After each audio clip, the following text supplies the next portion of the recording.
बाबासाहेबाच्या जन्माच्या अगोदर आमची खूप मोठी दयनीय अवस्था होते.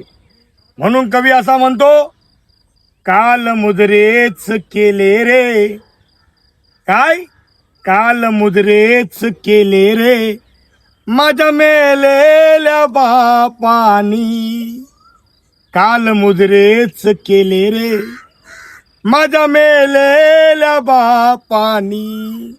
लोक मुजरे मला करती, लोक मुजरे मला करती त्या भीमाच्या प्रतापानी. सर्वांना जयंतीच्या लाख लाख शुभेच्छा. बौद्ध धम्म दीपसंघ यांच्या वतीने माराळगावमध्ये आमच्या आधिपत्याखाली ही जयंती काढली आणि आज ही जयंती आम्ही पूर्ण माराळगावमध्ये खूप थाटापाटामध्ये साजरी केली. ही सर्व पुण्याई या महामानवाची आहे आणि समाजाने आम्हाला जी साथ दिली मी या समाजाचं शेवटपर्यंत ऋणी राहीन. जय भीम. तुम्हाला जयंतीच्या लाख लाख शुभेच्छा.